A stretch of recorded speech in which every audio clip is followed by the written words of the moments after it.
اور ربیع الاول ہمارے پیارے آقا مدینہ والے مصطفیٰ صلی اللہ تعالیٰ علیہ وآلہ وسلم کے میلاد کا مہینہ ہے۔ حضور کے بولے ذرا سارے، حضور کے میلاد کا مہینہ۔ میلاد کیا چیز ہے، ذرا اس چیز کو سمجھیں آپ۔ کچھ لوگ ہوتے ہیں جو سرے سے میلاد کا انکار ہی کر دیتے ہیں۔ میلاد کا مطلب ہے پیدا ہونا۔ میلاد کا کیا معنی ہے؟ یہ اردو زبان کا لفظ نہیں ہے، یہ عربی زبان کا لفظ ہے۔ میلاد یہ مصدر ہے، اس کا معنی ہے پیدا ہونا۔ اب جو بندہ میلاد کا انکار کر رہا ہے تو وہ نعوذ باللہ کیا رسول اللہ کے پیدا ہونے کا ہی انکار کر رہا ہے؟ یہ وہ خود اب غور کر لے اس بات پہ۔ اور جو بندہ حضور کی بعثت کا، حضور کے پیدا ہونے کا ہی انکار کر دے، اس کا ایمان تو گیا نا۔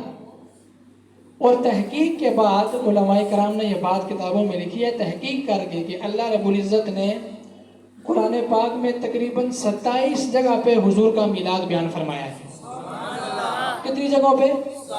27 مقامات پر قرآن پاک میں واضح الفاظ میں حضور کا میلاد موجود ہے۔ ویسے تو سارا قرآن ہی حضور کی نعت ہے، واضح الفاظ میں جس میں اللہ تعالیٰ نے حضور کا میلاد یعنی حضور کی پیدائش کا ذکر فرمایا ہے۔ تو میلاد کا مطلب ہے پیدا ہونا۔ یہ حضور کے میلاد کا مہینہ ہے، اور یہ شروع سے ہی اہل ایمان کا یہ طریقہ رہا ہے کہ وہ نبی پاک علیہ الصلوۃ والسلام کی آمد کی خوشی مناتے ہیں۔ جب حضور کی ولادت کا مہینہ آتا ہے تو وہ خوشی کا اظہار کرتے ہیں۔ یہ شروع سے ہی اہل ایمان کا طریقہ ہے، اہل ذوق کا، اہل محبت جو لوگ ہوتے ہیں ان کا یہ طریقہ رہا ہے کہ وہ حضور کی آمد پر جشن مناتے ہیں، خوشی کا اظہار کرتے ہیں، اور کرنا بھی چاہیے، اس لیے کہ اللہ رب العزت نے قرآن پاک میں فرمایا قُلْ بِفَضْلِ اللَّهِ وَبِرَحْمَتِهِ فَبِذَلِكَ فَلْيَفْرَحُوا۔ توجہ میں آپ حضرات کی اپنی طرف چاہوں گا، آگے پیچھے دیکھنا چھوڑ دیں۔ میں جو گفتگو کر رہا ہوں اس کو آپ بڑی توجہ کے ساتھ سنیں گے تو انشاءاللہ آپ کے علم میں اضافہ ہوگا۔ نعرہ تکبیر، نعرہ رسالت، نعرہ حیدری، علماء اہل سنت۔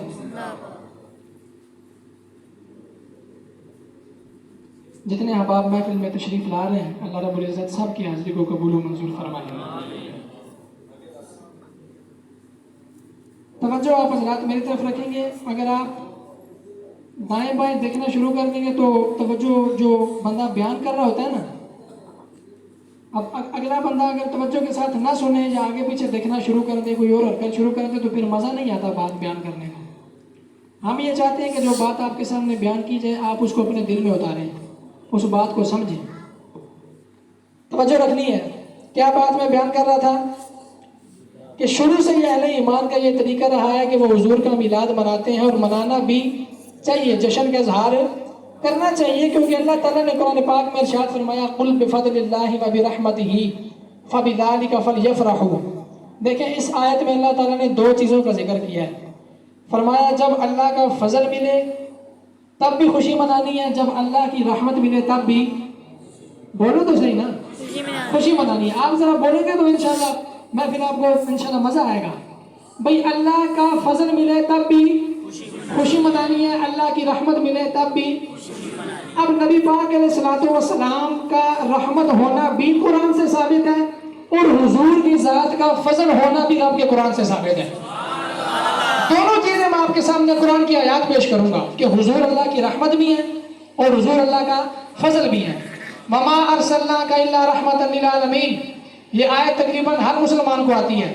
اے محبوب ہم نے آپ کو ساری کائنات کے لیے رحمت بنا کر بھیجا۔ اس آیت سے حضور کا رحمت خدا ہونا ثابت ہوتا ہے کہ حضور اللہ کی رحمت ہے۔ اب آئیے سورہ احزاب کے اندر اللہ تعالیٰ ارشاد فرماتا ہے، اللہ پاک نے ارشاد فرمایا بَبَشِّرِ الْمُؤْمِنِينَ بِأَنَّ لَهُم مِّنَ اللَّهِ فَضْلًا كَبِيرًا۔ فرمایا کہ ایمان والوں کو یہ خوشخبری سنا دو، یہ میں قرآن پڑھ رہا ہوں، فرمایا ایمان والوں کو یہ خوشخبری سنا دو کہ اللہ تعالیٰ نے ان میں اپنا رسول بھیج کر ان پر بہت بڑا فضل فرما دیا ہے۔ فضلاً کبیرا، صرف فضل نہیں، فضل کبیر، بہت بڑا فضل، بہت بڑا فضل۔ تو حضور اللہ کی رحمت بھی ہے اور حضور اللہ کا فضل بھی ہے۔ تو اللہ تعالیٰ نے خود ایمان والوں کو یہ حکم دیا ہے، فرمایا جب اللہ کا فضل ملے اور اللہ کی رحمت ملے تو خوشی منانی چاہیے، اور یہ خوشی منانا یہ ایمان کا تقاضا ہے۔ دیکھیں علماء کرام نے واضح الفاظ میں یہ بات لکھی ہے. علماء فرماتے ہیں کہ نبی پاک علیہ الصلوۃ والسلام کی آمد پر جس بندے کے دل میں خوشی داخل نہ ہو اس کے سینے میں دھڑکنے والا دل کسی مسلمان کا دل ہو ہی نہیں سکتا. اس میں کوئی دو رائے نہیں ہے، یہ بالکل حقیقت ہے کہ جس بندے کو خوشی نہ ہو حضور کی آمد پر، حضور کے میلاد پر، اس کے سینے میں دھڑکنے والا دل کسی مومن کا دل نہیں ہو سکتا. یہ تو ایمان کا تقاضا ہے. بھئی ہمارے ہاں جب کوئی پیدا ہوتا ہے تو ہم اتنا خوشی کا اظہار کرتے ہیں، تو جب حضور کی ولادت کا مہینہ آئے تو اپنے ایمان سے بتائیں نا کہ خوشی کرنی چاہیے یا نہیں کرنی چاہیے؟ کرنی چاہیے. قرآن کا حکم ہے، یہ ہماری شریعت کا حکم ہے اور یہ شریعت کو پسند بھی ہے. تو یہ شروع سے اہل ایمان کا طریقہ رہا ہے. ہم بڑے خوش نصیب لوگ ہیں کہ اللہ رب العزت نے ہمیں یہ توفیق عطا فرمائی اور ہمیں ایسا عقیدہ عطا فرمایا کہ ہم گج وج کے حضور کا میلاد مناتے ہیں. ہمیں اس پر اللہ تعالیٰ کا شکر ادا کرنا چاہیے. دیکھیں جو آیت مبارکہ میں نے آپ کے سامنے تلاوت کی ہے، بڑی توجہ چاہوں گا. اللہ تعالیٰ نے یہ 26واں پارہ ہے سورہ حجرات کی پہلی آیت میں نے آپ کے سامنے پڑھی ہے. اللہ فرماتا ہے یا ایھا الذین آمنوا لا تقدموا بین یدی اللہ ورسولہ. فرمایا اے ایمان والو اللہ اور اس کے رسول سے آگے نہ بڑھو. اللہ اور اس کے رسول سے آگے نہ بڑھو. یعنی اس آیت کے اندر اللہ تعالیٰ نے ایمان والوں کو حضور کی تعظیم کرنے کا حکم ارشاد فرمایا کہ تم نے میرے نبی کی تعظیم کرنی ہے، میرے نبی کا ادب کرنا ہے، تم نے میرے نبی کی رسپیکٹ کرنی ہے. حضور کی تعظیم مصطفیٰ ایمان کے بعد سب سے اہم چیز ہے. ایمان کے بعد سب سے اہم درجہ حضور کی تعظیم کا ہے. علماء فرماتے ہیں کہ نماز بھی بعد میں، حج بھی بعد میں، زکوٰۃ بھی بعد میں، روزہ، سارے اعمال بعد میں ہیں. سب سے پہلے حضور کی تعظیم ہے. سب سے پہلے تعظیم مصطفیٰ کا درجہ ہے. اگر کسی بندے کے دل میں حضور کی تعظیم نہیں ہے اللہ تعالیٰ اس کی کوئی عبادت بھی قبول نہیں فرمائے گا. اللہ تعالیٰ اسی بندے کی نیکیوں کو قبول فرمائے گا جو حضور کا دل سے ادب و احترام کیا کرتا ہوگا. جس کے دل میں حضور کی تعظیم ہوگی اسی کی عبادات قابل قبول ہوگی. اب دیکھیں میں قرآن سے آپ کے سامنے آیت پیش کر رہا ہوں. سورہ فتح آیت نمبر 8-9 اللہ تعالیٰ ارشاد فرماتا ہے اِنَّا أَرْسَلْنَاكَ شَاهِدًا وَمُبَشِّرًا وَنَذِيرًا. فرمایا اے میرے حبیب ہم نے آپ کو حاضر و ناظر بنا کر بھیجا. ہم نے آپ کو حاضر و ناظر، شاہد کا معنی ہے حاضر و ناظر. یہ میں ثابت کر سکتا ہوں ابھی چونکہ میرا یہ ٹاپک نہیں ہے. شاہد کا معنی ہے حاضر و ناظر، کیونکہ اس پر بھی بڑی بحث ہوتی ہے نا کہ حضور حاضر و ناظر ہے یا نہیں ہے. اور بھائی شاہد کا معنی ہے ہی حاضر و ناظر. قرآن میں اللہ فرما رہا ہے میرے حبیب ہم نے آپ کو حاضر و ناظر بنا کر بھیجا ہے. وَمُبَشِّرًا وَنَذِيرًا. آپ کو ہم نے مبشر بنایا، خوشخبری سنانے والا، وَنَذِيرًا اور ڈر سنانے والا. یہ تین صفات اللہ تعالیٰ نے حضور کی بیان فرمائی ہیں. ہم نے آپ کو حاضر و ناظر بھی بنایا، مبشر بھی بنایا، نذیر بھی بنایا. اس سے جو اگلی آیت ہے اب یہ بات سننے والی ہے بڑی غور کے ساتھ. اللہ تعالیٰ ارشاد فرماتا ہے لِتُؤْمِنُوا بِاللَّهِ وَرَسُولِهِ وَتُعَزِّرُوهُ وَتُوَقِّرُوهُ وَتُسَبِّحُوهُ بُكْرَةً وَأَصِيلًا. اس آیت میں تین چیزیں بیان ہوئی ہیں. کتنی چیزیں بیان ہوئی ہیں؟ سب سے پہلے اللہ تعالیٰ نے ایمان کا ذکر فرمایا ہے. فرمایا ہم نے اپنے حبیب کو جتنی بھی شانیں عطا کر کے دنیا میں بھیجا ہے نا اس کا مقصد یہ ہے کہ تم اللہ اور اس کے رسول پر ایمان لے کر آؤ. لِتُؤْمِنُوا بِاللَّهِ وَرَسُولِهِ. اللہ اور اس کے رسول پر کیا کرنا ہے؟ ایمان لے کر آنا. سب سے پہلی چیز ایمان ہے. دوسرے نمبر پہ اللہ تعالیٰ نے فرمایا وَتُعَزِّرُوهُ وَتُوَقِّرُوهُ. ایمان کے بعد جس چیز کو اللہ تعالیٰ نے ذکر کیا نا فرمایا کہ تم نے میرے محبوب کی تعظیم کرنی ہے. تعظیم و توقیر تم نے میرے نبی کی کرنی ہے. پھر تیسرے نمبر پہ جا کے توجہ، تیسرے نمبر پہ جا کے اللہ تعالیٰ نے فرمایا وَتُسَبِّحُوهُ بُكْرَةً وَأَصِيلًا. فرمایا صبح و شام اپنے رب کی پاکی بیان کرو. اب ذرا غور کریں اس بات پہ. اللہ تعالیٰ نے سب سے پہلے ایمان کو ذکر کیا، پھر تعظیم مصطفیٰ کو ذکر کیا اور تعظیم مصطفیٰ کے بعد اپنا ذکر کرنے کا حکم ارشاد فرمایا اور دنیا والوں کو بتا دیا کہ اے لوگوں ایمان کے بعد جو چیز سب سے اہم ہے وہ تعظیم مصطفیٰ ہے. جب تک حضور کی تعظیم نہیں ہوگی، دیکھیں یہ میں قرآن پڑھ رہا ہوں توجہ رکھنی ہے. اللہ تعالیٰ نے اپنی تسبیح کرنے کا حکم تیسرے نمبر پہ دیا ہے. تیسرے نمبر پہ، دوسرے نمبر پہ حضور کی تعظیم کا حکم دیا ہے. فرمایا ایمان کے بعد تم سب سے پہلے حضور کی تعظیم کرنی ہے، اس کے بعد تم نے میری پاکی بیان کرنی ہے.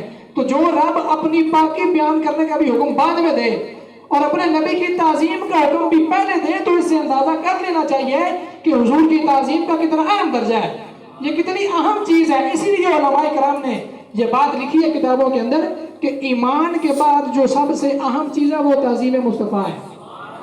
تمام فرائض، تمام اعمال، ان کا اپنی جگہ بڑا مقام ہے، لیکن اللہ تعالیٰ تب تک وہ اعمال قبول نہیں فرمائے گا جب تک حضور کی تعظیم نہیں ہوگی. اب یہ جو تعظیم مصطفیٰ ہے یہ اتنا وسیع مفہوم ہے، اس کا اتنا وسیع مفہوم ہے. یہاں پر علماء کرام نے اس کی تفسیر میں بڑی اہم باتیں لکھی. علماء کرام فرماتے ہیں دیکھیں اللہ تعالیٰ نے حضور کی رسپیکٹ کرنے کا حکم دیا ہے، لیکن اللہ تعالیٰ نے کسی قسم کی کوئی قید نہیں لگائی کہ تم نے یوں حضور کی تعظیم کرنی ہے، یوں نہیں کرنی، یوں کرنی ہے، یوں نہیں کرنی. مطلقاً فرمایا، مقید نہیں کیا، اس کی کوئی قید نہیں بیان فرمائی. مطلق فرمایا کہ تم نے میرے نبی کی کیا کرنی ہے، کیا کرنی ہے، سارے بولو، تعظیم کرنی ہے، رسپیکٹ کرنی ہے، ادب کرنا ہے. اب یہاں پر علماء کرام فرماتے ہیں کہ جس طریقے سے حضور کی تعظیم ہو سکتی ہے، مسلمانوں پر لازم ہے کہ وہ اس طریقے سے مصطفیٰ کا ادب و احترام کریں، حضور کی تعظیم کریں. ہاں جو طریقہ شریعت میں منع ہے وہ منع ہی رہے گا. جیسا کہ سجدہ تعظیمی کرنا یہ حرام ہے، تعظیمی طور پر رکوع کرنا، جھکنا کسی کے آگے اس کی تعظیم کے لیے یہ بھی حرام ہے. ٹھیک ہو گیا. جو چیزیں شریعت میں حرام ہے، شریعت کا مسئلہ ہم تبدیل نہیں کر سکتے. شریعت کا جو مسئلہ ہے وہ ایسے ہی رہے گا، جو مرضی ہو جائے. شریعت کے مسئلے کو ہم نے باقی رکھنا، اس پر ہم نے عمل کرنا ہے. جو چیز شریعت میں منع ہے وہ منع ہے. اس کے علاوہ جتنے بھی طریقے حضور کی تعظیم کے لیے اختیار کیے جا سکتے ہیں وہ اختیار کرنے چاہیے، اس لیے کہ اللہ تعالیٰ نے کسی قسم کی قید کو بیان نہیں فرمایا، مطلقاً فرمایا کہ میرے نبی کی تعظیم کرو. اب یہاں پر علماء کرام فرماتے ہیں کہ حضور کی ذات کی تعظیم بھی ہونی چاہیے، حضور کے نام کی تعظیم بھی ہونی چاہیے، حضور کے نام کی تعظیم بھی ہونی چاہیے. یار صحابہ کرام نے تو حضور کے منہ مبارک، حضور کے بال بھی بڑے سنبھال کے رکھے ہیں. صحابہ کرام نے تو رسول اللہ کے ناخن بھی بڑے سنبھال کے رکھے ہیں. حضور کے منہ مبارک کی تعظیم ہونی چاہیے، حضور کے جسم اقدس کے ہر عضو کی تعظیم ہونی چاہیے، حضور کے شہر کی بھی تعظیم ہونی چاہیے، حضور کے شہر کی بھی. الغرض جس چیز کو حضور کے ساتھ نسبت ہو جائے نا اس کی تعظیم کرنا یہ ایمان والوں پر ضروری ہے. دیکھیں ایک واقعہ میرے ذہن میں آ رہا ہے. بنی اسرائیل کے اندر ایک شخص تھا، اس نے اپنی زندگی کے 200 سال اللہ تعالیٰ کی نافرمانی میں گزارے. کتنے سال؟ 200 سال. جب اس کا انتقال ہوا نا تو اس کے جو محلے کے لوگ تھے، جو علاقے کے لوگ تھے، انہوں نے اس کو ٹانگ سے پکڑ کر گھسیٹا، اس کو کچرے کے ڈھیر پر پھینک دیا. انہوں نے سوچا کہ چونکہ 200 سال کوئی تھوڑا عرصہ نہیں ہے، آپ کو پتہ ہے پہلے کے زمانے کے لوگوں کی عمریں بھی سینکڑوں کے حساب سے ہوتی تھی. 200 سال اس نے رب کی نافرمانی میں گزار دیے. اور جب اس کا انتقال ہوا تو لوگوں نے سمجھا کہ یار یہ تو بڑا بدکار ہے، بڑا گناہگار ہے جس نے 200 سال اللہ تعالیٰ کی نافرمانی کی ہو. اس کے محلے کے لوگوں نے اس کو ٹانگ سے پکڑ کر گھسیٹا، کچرے کے ڈھیر پر پھینک دیا. اللہ تعالیٰ نے حضرت موسیٰ علیہ السلام کو وحی فرمائی، فرمایا اے میرے کلیم جاؤ فلاں جگہ پر میرا ایک بندہ کچرے کے ڈھیر پر مرا ہوا پڑا ہے، جا کر اسے غسل بھی دو، اس کا کفن بھی پہناؤ، اور اس کا تم نے خود اس کا نماز جنازہ بھی پڑھنا ہے. اللہ اپنے نبی کو حکم دے رہا ہے، کس بندے کا؟ کہ جس کو اس کے دوستوں یاروں نے، اس کے محلے کے لوگوں نے ٹانگ سے گھسیٹ کر کچرے کے ڈھیر پر پھینک دیا، یہ سمجھ گئے کہ یہ تو بہت بڑا بدکار ہے، یہ تو بہت بڑا گناہگار ہے. لوگوں نے کچرے کے ڈھیر پر پھینک دیا. اللہ تعالیٰ نے حکم دیا اے میرے کلیم جا کے اس کی تجزیہ و تکفین کا انتظام کرو، اس کی نماز جنازہ پڑھاؤ. موسیٰ علیہ السلام اس جگہ پر گئے. جب لوگوں سے پتہ کیا تو لوگوں نے کہا حضرت آپ اللہ کے نبی ہیں، آپ اس گناہگار کا جنازہ پڑھائیں گے؟ یہ تو اتنا بڑا گناہگار ہے کہ جس نے 200 سال اللہ کی نافرمانی کی ہے. موسیٰ علیہ السلام نے جب لوگوں سے یہ باتیں سنی تو اللہ تعالیٰ کی بارگاہ میں عرض کی یا اللہ لوگوں کے تو یہ تاثرات ہیں اس بندے کے بارے میں، لوگوں کے تو یہ کومنٹس ہیں اس بندے کے بارے میں، یہ تو بہت بڑا گناہگار ہے. اللہ تعالیٰ نے اب موسیٰ علیہ السلام سے فرمایا میرے کلیم واقعی ایسی ہی بات تھی ہے نہیں. فرمایا ایسی ہی بات تھی، یہ تھا تو بڑا گناہگار، تھا تو یہ بہت بڑا بدکار گناہگار، لیکن اس کی ایک ادا مجھے بڑی پسند آئی ہے. وہ ادا کیا تھی؟ اللہ نے فرمایا میرے کریم جب بھی یہ تورات شریف کو کھول کر تورات کی تلاوت کرتا تھا نا، جہاں جہاں پر میرے سونے محمد کا نام آتا تھا یہ اس نام کو چوم کر آنکھوں سے لگا لیا کرتا تھا. فرمایا بس اس کی یہ ادا مجھے اتنی پسند آئی ہے کہ میں نے اس کے سارے گناہوں کو معاف فرما دیا. صرف معاف ہی نہیں فرمایا اس کو جنت میں داخل کر کے جنت کی 70 حوروں کے ساتھ میں نے اس کا نکاح بھی فرما دیا. کس وجہ سے؟ کتنا گناہگار شخص تھا لیکن کام کیا کرتا تھا؟ حضور کا نام چوم کر آنکھوں سے، حضور کے نام کی تعظیم.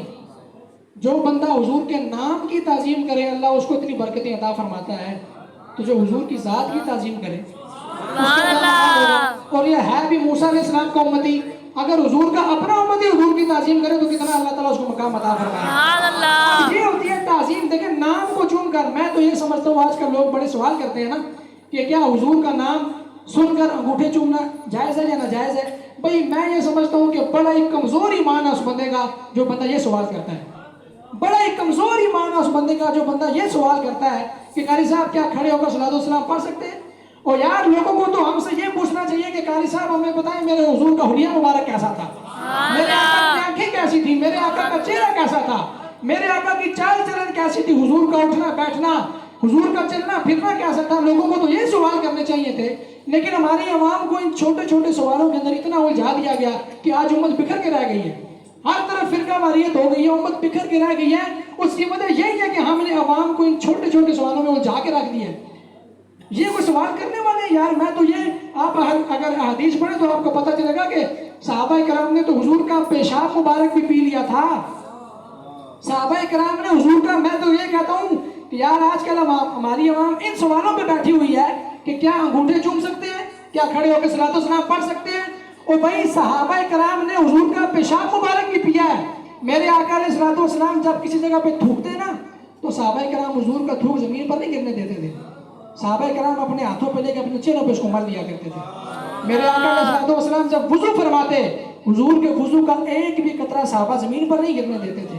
صحابہ کرام وضو کے قطرے لے کر اپنے جسم پر مل لیتے، اپنے چہروں پر مل لیتے. اور اگر کسی صحابی کو کوئی قطرہ نہ ملتا نا تو وہ دوسرے صحابی کے ہاتھ سے تری لے کر اپنے جسم پر مل لیا کرتا تھا. صحابہ کرام کا تو یہ انداز تھا. اور ہم ان سوالوں میں الجھ کے بیٹھے ہوئے ہیں جی انگوٹھے چوم سکتے ہیں. دیکھیں اصل چیز ہوتی ہے تعظیم. اصل چیز کیا ہوتی ہے؟ میں نے آپ کے سامنے شروع میں بیان کیا کہ تعظیم مصطفیٰ سب سے اہم چیز ہے. تعظیم نہیں ہے تو کوئی عمل قابل قبول. اور میں نے بطور دلیل آپ کے سامنے قرآن کی آیت بھی پڑھی ہے لِتُؤْمِنُوا بِاللَّهِ وَرَسُولِهِ.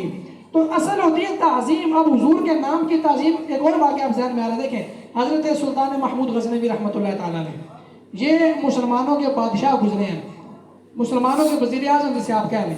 اور یہ آج کل کے حکمرانوں کی طرح نہیں تھے. یہ صوم و صلات کے پابند تھے اور بڑے عاشق رسول بادشاہ تھے. ان کا جو ایک وزیر تھا اس کا نام تھا ایاز. کیا نام تھا؟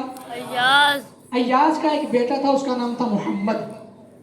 حضرت سلطان محمود غزنوی جب بھی ایاز کے بیٹے کو بلاتے نا تو کہتے کہ اے محمد ادھر آؤ. محمد یہ نام لے کر اس کو بلاتے تھے اپنے پاس. ایک مرتبہ ایسا ہوا کہ انہوں نے محمد نام نہیں لیا. انہوں نے فرمایا کہ اے ایاز کے بیٹے ادھر آؤ. اے ایاز کے بیٹے. اب جو ایاز تھا جو وزیر تھا اس نے سوچا کہ شاید بادشاہ سلامت مجھ سے ناراض ہو گئے ہیں، یہ تو ہمیشہ میرے بیٹے کو بڑے پیار سے نام لے کر بلاتے ہیں، آج انہوں نے نام نہیں لیا، کیا وجہ ہے؟ اس نے بادشاہ سے سوال کیا کہ حضرت آپ ہم سے ناراض تو نہیں ہوگے، کیا مجھ سے خطا ہو گئی؟ آپ ہمیشہ میرے بیٹے کا نام لیتے تھے، آج آپ نے نام کیوں نہیں لیا؟ اب سنو یہ ہوتا ہے عشق، یہ ہوتی ہے تعظیم. فرمایا کہ میں جب بھی نام محمد کو ادا کرتا ہوں تو میں باوضو ہوتا ہوں. کیا ہوتا ہوں؟ باوضو ہو کر. فرمایا آج چونکہ میرا وضو نہیں تھا تو میرے ایمان نے یہ گوارا نہیں کیا کہ میں بغیر وضو حضور کا نام بھی ادا کروں. میرے ایمان نے یہ گوارا نہیں کیا کہ میں بغیر وضو کے نام محمد کو ادا کروں. فرمایا اس لیے آج میں نے اس کا نام نہیں لیا. یہ ہوتی ہے تعظیم. یار جو لوگ بغیر وضو کے حضور کا نام لینا پسند نہیں کرتے تھے، آپ کیا سوچتے ہیں کہ وہ ان سوالوں میں الجھے ہوں گے کہ انگوٹھے چوم سکتے ہیں کہ نہیں؟ اصل چیز ہوتی ہے تعظیم. حضور کی تعظیم کرنا سیکھیں. سب سے مین چیز حضور کی تعظیم ہے. جب تک رسول اللہ کی تعظیم نہیں ہوگی کوئی عمل بندے کا قابل قبول نہیں ہو سکتا. قرآن پاک میں ایک جگہ پر نہیں درجنوں مقامات پہ اللہ رب العزت نے حضور کی تعظیم کا حکم ارشاد فرمایا ہے. اب یہ جو آیت میں نے آپ کے سامنے پڑھی ہے اس کا ذرا پس منظر سن لیں. اللہ تعالیٰ نے فرمایا اے ایمان والو اللہ اور اس کے رسول سے آگے نہ بڑھو. یہ آیت کیوں نازل ہوئی ہے؟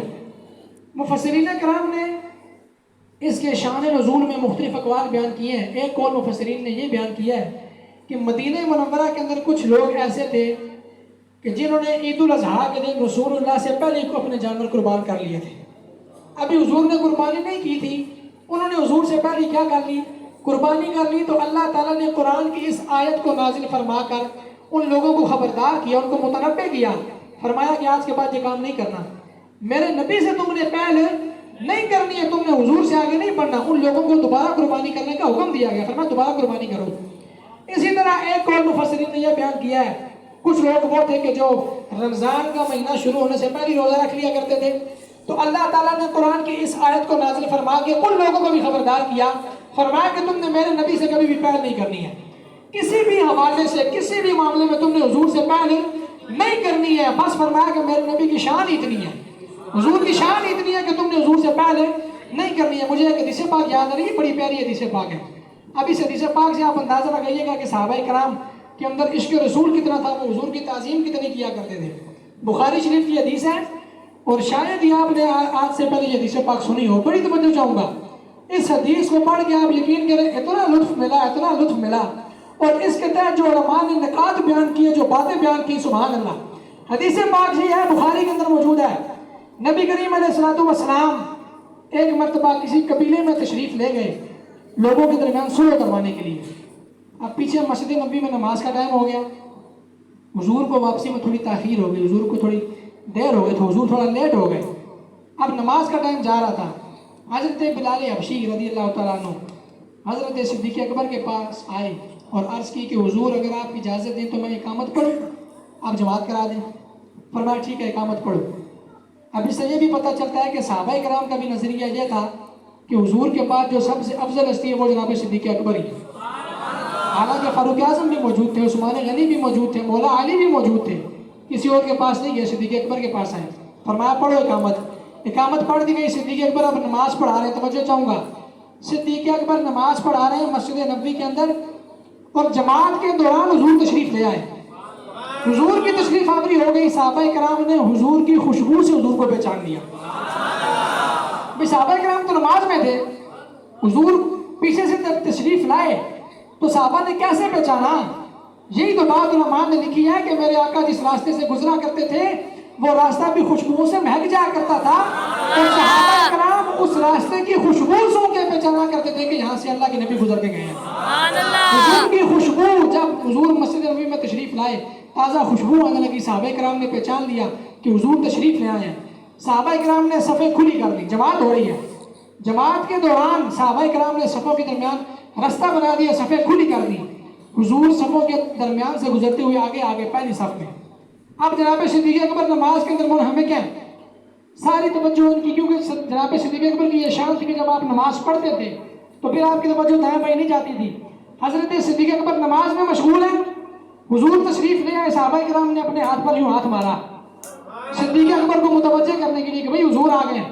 اب صدیق اکبر نے, جب صدیق اکبر کو احساس ہوا کہ حضور پیچھے کھڑے ہیں, جب صدیق اکبر کو احساس ہوا, بلکہ بعض علماء نے تو یہ لکھا ہے کہ صدیق اکبر نے مڑ کے دیکھا کہ حضور کھڑے ہیں.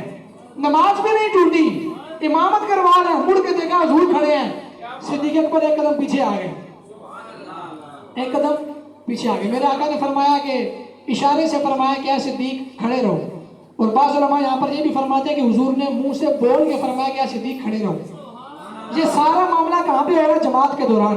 کہاں پہ ہو رہا ہے؟ جماعت کے دوران. نماز بھی نہیں ٹوٹ رہی کسی کی. یہ ہوتی ہے نماز, ہے جی, یہ ہوتی ہے نماز. سارا معاملہ جماعت کے دوران ہو رہا ہے. صدیق اکبر پیچھے آ گئے. میرے آقا نے ان کو فرمایا کہ بھئی کھڑے رہو. صدیق اکبر نے دونوں ہاتھ اٹھائے, اللہ تعالیٰ کا شکر ادا کیا, ایک قدم اور پیچھے آ گئے. حضور نے پھر فرمایا, صدیق اکبر ایک قدم اور پیچھے آ گئے. میرے آقا علیہ السلام مصلی امامت پہ آ گئے. صدیق اکبر پہلی صف میں چلے گئے. اب جب نماز پوری ہوئی تو حضور نے فرمایا کہ اے صدیق, جب میں نے تمہیں کہا تھا کہ نماز پوری کراؤ تو تم نے کیوں نہیں پوری کرائی؟ میرا حکم تھا نا, میں نے کہا تھا کہ نماز پوری کراؤ, تم نے کیوں نہیں پوری کرائی؟ اب صدیق اکبر کا جملہ سنیے. صدیق اکبر نے فرمایا یا رسول اللہ, میری جتنی بڑی شانیں ہوں وہ اپنی جگہ, لیکن اب صدیق اکبر کی اتنی بھی ہمت تو نہیں ہے نا کہ وہ اللہ کے رسول کے سامنے جا کے کھڑا ہو جائے. اتنی جرأت میرے اندر نہیں ہے یا رسول اللہ کہ میں آپ کے سامنے کھڑا ہو جاؤں, میں اس لیے پیچھے آیا. یہ تھی تعظیم. نماز کے دوران بھی تعظیم نہیں چھوڑی. نماز کے دوران, اور مزے کی بات, کسی بندے کی نماز ٹوٹی بھی نہیں, نماز بھی نہیں ٹوٹی. نماز کے اندر حضور کو صحابہ کا خیال بھی آیا. اب کچھ مولویوں نے یہ کتابوں میں باتیں لکھ دی ہیں کہ نماز کے اندر کھوتے کا خیال آ جائے نا, یہ زیادہ بہتر ہے, لیکن حضور کا خیال نہیں آنا چاہیے. آپ کو پتہ ہے یہ لوگوں کو باتیں نہیں پتہ ہوتی, اسی لیے لوگ کہتے ہیں جی وہ بھی تو دین کی تبلیغ کر رہے ہیں نا جی, وہ بھی تو قرآن حدیث کی دعوت دے رہا ہے نا, اس کے پیچھے کیوں نہ نماز پڑھے؟ چونکہ لوگوں کو ان باتوں کا علم نہیں ہوتا. یہ مولویوں نے باتیں لکھ دی ہیں کتابوں میں، آج تک چھپ رہی ہیں یہ باتیں کہ نماز میں گدھے کا خیال آ جائے یہ زیادہ بہتر ہے، حضور کا خیال نہیں آنا چاہیے۔ اب مجھے بتائیے جب جماعت ہو رہی تھی مسجد نبوی کے اندر اور حضور تشریف لے کر آئے تو کیا صحابہ کے دل میں حضور کا خیال آیا کہ نہیں آیا؟ آیا کہ نہیں آیا؟ اور بھائی ہمارا تو عقیدہ یہ ہے کہ جب تک نماز میں حضور کا خیال آ نہ جائے بندے کی نماز کامل ہوتی ہی نہیں ہے، کامل ہی نہیں ہوتی نماز جب تک حضور کا خیال نہ آ جائے نماز میں۔ اور اللہ اکبر یا رسول اللہ یا علی زندہ باد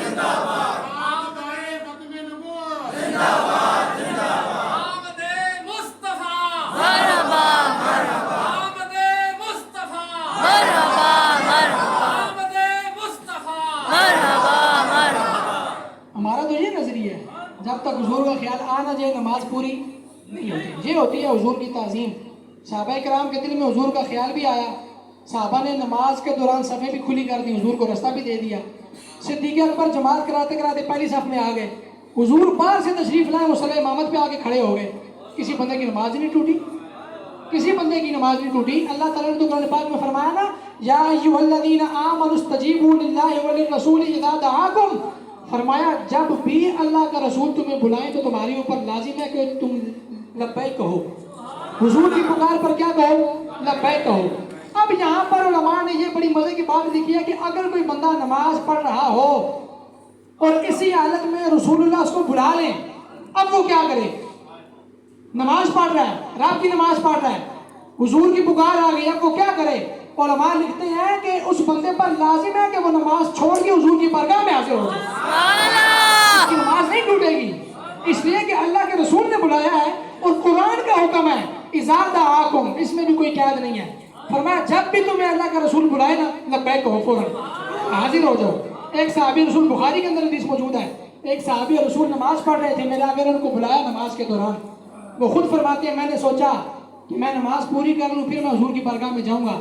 فرماتے ہیں میں نے نماز پوری کی، نماز پوری کرنے کے بعد میں حضور کی بارگاہ میں گیا تو میرے آقا نے فرمایا کہ اے میرے صحابی، میں نے جب تمہیں بلایا ہے تو تم فوراً کیوں نہیں آئے میری بارگاہ میں نے جب تمہیں آواز دی ہے تو تمہارا کام بنتا تھا کہ تم آ جاؤ فوراً۔ وہ عرض کرنے لگے یا رسول اللہ میں نماز پڑھ رہا تھا، میں نے سوچا کہ نماز پوری کر لوں پھر آپ کے پاس جاؤں گا۔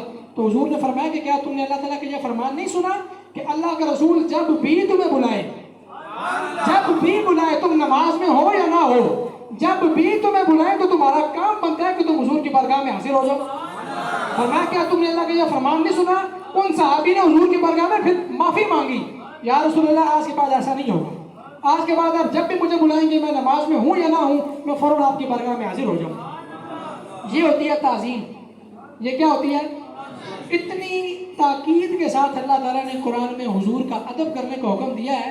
آپ کو پتہ ہے یہ سورہ حجرات کی دوسری آیت پڑھیں، اللہ فرماتا ہے یا ایھا الذین آمنوا لا ترفعوا اصواتکم فوق صوت النبی، اتنی تعظیم کرنے کا حکم دیا، فرمایا اے ایمان والو تم نے اپنی آواز کو بھی اپنے نبی کی آواز سے اونچا نہیں کرنا۔ وَلَا تَجْهَرُوا لَهُ بِالْقَوْلِ كَجَهْرِ بَعْضِكُمْ لِبَعْضٍ، فرمایا جس طرح تم آپس میں ایک دوسرے کو پکارتے ہو نا، اللہ کے نبی کو اس طرح نہیں پکارنا۔ ہاں جی، اللہ کے نبی کی اگر تم نے تعظیم نہ کی، فرمایا ان تحبط اعمالکم وانتم لا تشعرون، میں نے آپ کے سامنے شروع میں کہا نا کہ بندے کا کوئی عمل قابل قبول نہیں ہے اگر اس کے دل میں تعظیم نہیں ہے۔ اللہ فرماتے ہیں کہ اگر تم نے میرے نبی کی تعظیم نہ کی تو تم نے جتنے اعمال کیے میں سارے کے سارے برباد کر دوں گا۔ یہ اللہ کا قرآن ہے۔ فرمایا تمہارے اعمال برباد ہو جائیں گے، تمہیں شعور ہی نہیں ہوگا، تمہیں خبر ہی نہیں ہوگی کہ ہمارے اعمال ضائع ہو گئے اگر تم نے حضور کی تعظیم نہ کی۔ تو پتہ کیا چلا کہ ایمان کے بعد سب سے اہم چیز کیا ہے؟ سارے بولو نا، اتنی لمبی میں نے تقریر کر دی، آپ کو ابھی تک شاید بات سمجھ نہیں آئی۔ ایمان کے بعد سب سے اہم چیز کیا ہے؟ تعظیم مصطفیٰ۔ یہ ایمان کے بعد سب سے اہم چیز ہے۔ اگر بندے کے پاس ایمان نہیں ہے، تعظیم ہے، پھر بھی کوئی فائدہ نہیں۔ ایمان ہے، تعظیم نہیں ہے، پھر بھی کوئی فائدہ نہیں۔ ایمان کے بعد سب سے اہم چیز رسول اللہ کی تعظیم ہے۔ دیکھیں جس چیز کو بھی حضور کے ساتھ نسبت ہو جائے اس کی بھی تعظیم کرنا یہ ہمارا فرض بنتا ہے۔ حضرت امام مالک، آخری بات بس بیان کر رہا ہوں، حضرت امام مالک علیہ رحمہ، انہوں نے ساری زندگی مدینہ پاک میں گزاری، مدینہ پاک میں جب انہوں نے زندگی گزاری تو اب امام مالک فرماتے ہیں کہ میں نے کبھی بھی کسی گھوڑے کے اوپر مدینہ میں سواری نہیں کی. مدینہ کے اندر امام مالک نے ساری زندگی گزاری، کسی بھی سواری کے اوپر انہوں نے سواری نہیں کی جب تک مدینہ میں رہے، ننگے پاؤں چلتے رہے. ننگے پاؤں سواری کی. قضائے حاجت کے لیے آپ مدینہ سے باہر جایا کرتے تھے، یہ پیشاب وغیرہ کرنے کے لیے. آپ نے مدینہ میں کبھی یہ کام نہیں کیا امام مالک نے. آپ مدینہ سے باہر جایا کرتے تھے اپنی حاجت کو پورا کرنے کے لیے. آپ فرماتے تھے کہ یار لوگوں، جس شہر میں میرے مصطفیٰ چلے پھرے ہوں، اور یار جس جگہ پر میرے حضور کے قدم مبارک لگے ہوں، میرا ایمان یہ گوارا ہی نہیں کرتا کہ میں وہاں پہ کسی گھوڑے کے اوپر بیٹھ کے سواری کروں. جہاں پہ میرے آقا پیدل چلے میں وہاں پہ سواری کروں. فرمایا میں ننگے پاؤں چلوں گا. جس جگہ پر میرے حضور رہے ہوں، میرا ایمان اس بات کی اجازت نہیں دیتا کہ میں وہاں پر قضائے حاجت کروں. امام مالک باہر جایا کرتے تھے. اتنی زیادہ حضور کے شہر کی تعظیم ہے، اور جس چیز کو حضور کے ساتھ نسبت ہو جائے اس کی تعظیم کرنا بھی ہمارا فرض ہے. تو سب سے اہم چیز ایمان کے بعد کیا ہے؟ رسول اللہ کی تعظیم ہے. آج آپ یہ سبق لے کر جائیں کہ ایمان کے بعد سب سے اہم چیز کیا ہے؟ تعظیم مصطفیٰ. جب تک تعظیم مصطفیٰ نہیں ہے، بندے کا کوئی عمل قابل قبول نہیں ہے. اللہ تعالیٰ ہمیں جب تک زندہ رکھے حضور کا، حضور کے صحابہ کا، حضور کے اہل بیت کا، حضور کے ساتھ جس جس چیز کو نسبت ہے، اللہ تعالیٰ ہمیں سب کا باادب رکھے، اور اللہ تعالیٰ ہمیں اسی سچے عقیدے پہ موت نصیب فرمائے. علیہ الا البلاغ المبین.